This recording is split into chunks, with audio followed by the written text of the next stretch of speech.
we are concerned, APC chieftains, stalwarts and stakeholders who are concerned about upholding the rule of law,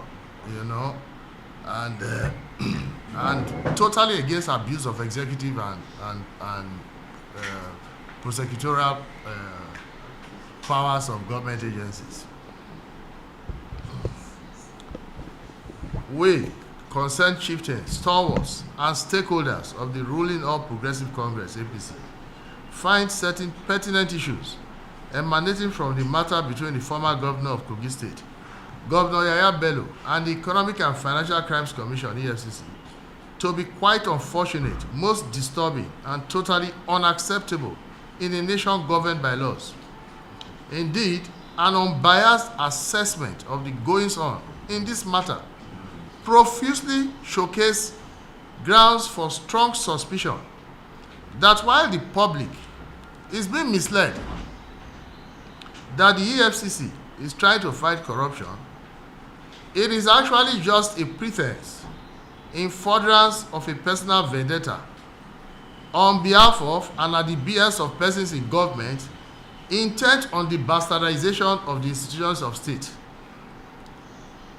The EFCC chairman, in a most bizarre and utterly absurd approach to law enforcement, confessed to having offered former Governor Yahaya Bello the option of passing through the back door of the commission's headquarters for preferential treatment in the chairman's own office.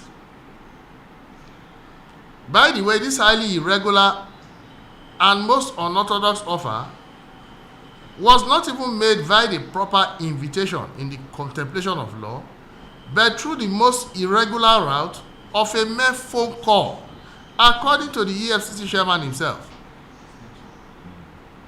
In the midst of this show of shame, the EFCC chairman then proceeded to appoint himself judge, jury, and executioner by transferring a case the agency he heads had purportedly filed in court to the court of public opinion, clearly in the hope of whipping up public sentiments against former Governor Yahaya Bello and unleashing mob justice on him. We find it most unprofessional and quite shameful that a lawyer will so brazenly seek to pervert the cause of justice by litigating a matter before the legal court of law in the illegal court of public opinion. A citizen in the position of former Governor Yahaya Bello, especially not being a lawyer, would naturally be suspicious of the gamut of shenanigans that have been machinated against him thus far, and be quite apprehensive that his traducers have something else in mind that is totally different from their quite laughable public position that they are fighting corruption. Well, it has been said that if you fight corruption, corruption will fight back. But this is clearly a case of corruption pretending to be fighting corruption. In short, it is clear that those intent on harming former Governor Yahaya Bello are so full of themselves as to appropriate our institutions of state for self-aggrandizement and the prosecution of their personal agenda rather than upholding the rule of law. Far from being our cherished agency we can rely on to rid our nation of corruption, the EFCC has only succeeded in thoroughly embarrassing our nation before the international community. This entire affair has become a mainstream media as well as a social media sensation, and it is all thanks to the EFCC bungling its absurd pretense of a case against former Governor Yahaya Bello. Seldom have we witnessed a more bewildering absurdity as the conduct of the EFCC in this matter. We must protect our institutions of state from abuse, and we must protect our government from ridicule. We most certainly do not condone corruption, and both individually and collectively, we oppose it in all its ramifications.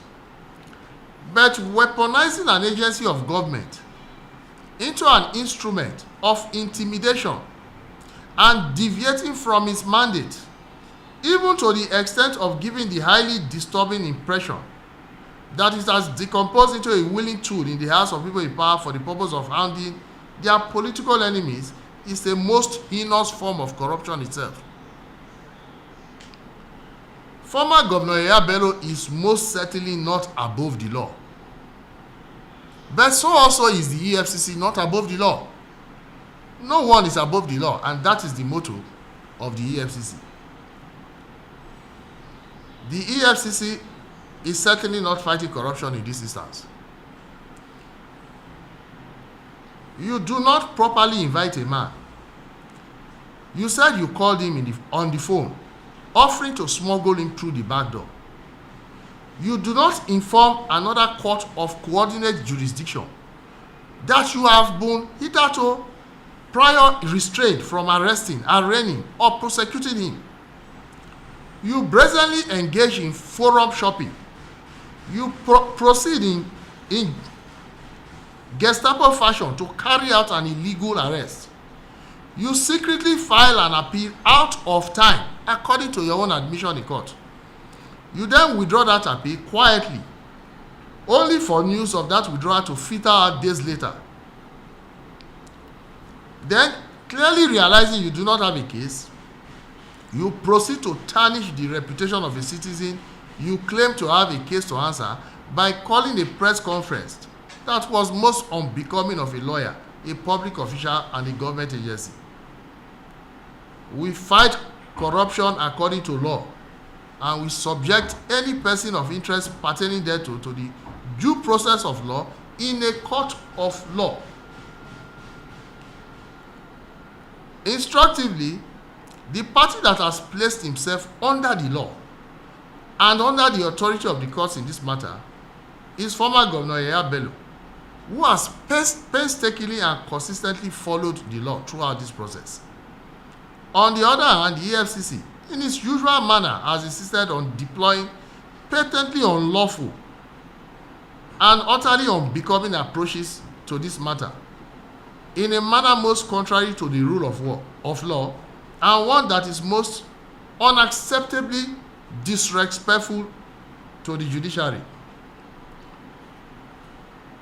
The rule of law must always prevail, because without the law, we would not have a society. And without cause, we will not have civilization. I thank you all for listening. To be fair to Governor Yahaya Bello, I'm not, what fair? Fair to, of course, it is obvious. It is obvious. The EFCC filed a case in court.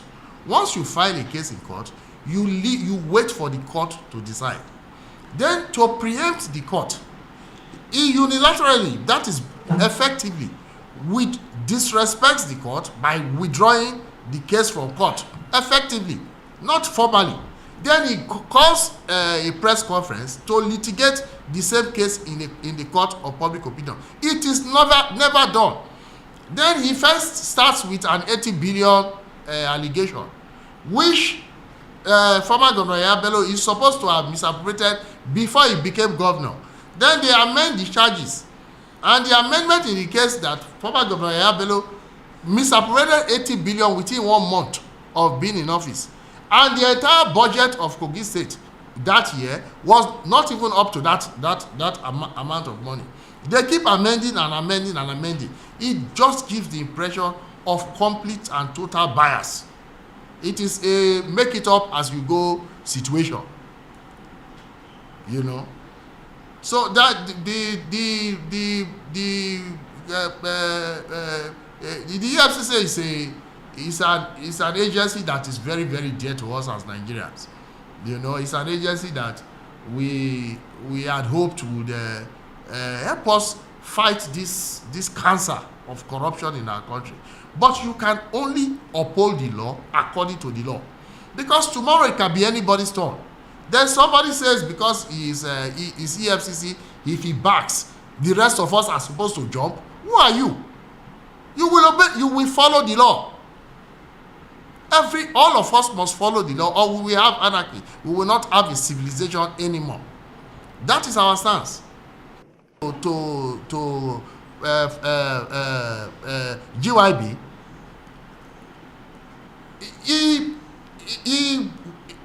I don't know what is in his mind. I don't know what he's a former governor. He has served for 8 years. And he knows these people better than I know them. These people are just politically exposed persons whom Yahaya probably knows better than me. Whatever information he has gotten about what they might actually be planning, I'm not privy to. Do you understand me? Now, for whatever reason, he decided to approach the court. We have a right to approach the court, and that somebody approached the court cannot be evidence of guilt. Jesus Christ. How? It's our court. It's the people's court. That's just how it works. That's how the law works. Recognize state institutions for the prosecution of personal vendettas against other people must not be tolerated, because any one of us can be a victim tomorrow. I think we can now have some questions. Procedures of the agencies of state that are fighting corruption. And all of us in this party must respect him and key into the procedure in law for inviting, let's not even go up to the extent of a suspect, let's say a person of interest, is to formally invite them. And in law, we don't joke with documentation. We require a paper trail.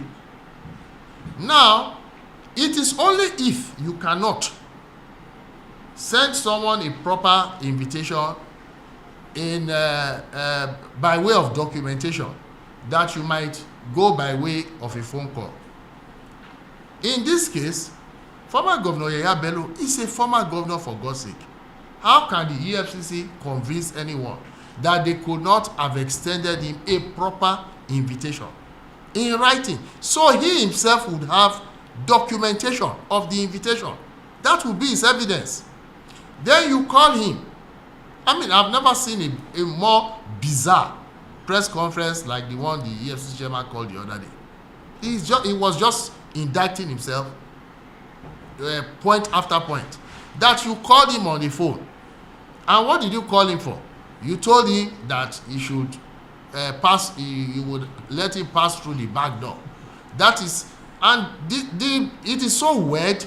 The EFCC is spinning this narrative that the incumbent governor of Kogi State, Governor Usman Ododo, smuggled his predecessor from his residence. The EFCC has not provided any evidence that, one, Yahaya Bello was even in that residence at that material time. The EFCC has not even provided any evidence that Governor Usman Ododo was at that premises at that material time. You don't tell me that you saw a car, and that it is like saying that you saw my car outside Madame Koto's beer parlor. If it comes to former Governor Yahaya Bello being in the country, since the EFCC hasn't followed due process, with respect to. Okay. Unfortunately, I'm not. Former Governor Yahaya Bello is in court, so the presumption is that he is in the country. I'm a chieftain of the APC. I'm not Yahaya Bello's lawyer. I'm not his spokesman. I'm not holding brief for him. Yes, I'm an APC supporter and a lawyer, and my concern here is upholding the rule of law. That's all. So now, however, to be fair to former Governor Yahaya Bello, he is in court. The presumption, unless someone has evidence that is not within jurisdiction, well, if a party is in court, that party is presumed to be within jurisdiction. Now, as for having for the EFCC not following the law and what they ought to do to rectify what they have done wrong, I am most certainly not the EFCC's lawyer, and I'm absolutely not under any, I don't even have any interest of advising them on what to do. They are a government agency. They have lawyers.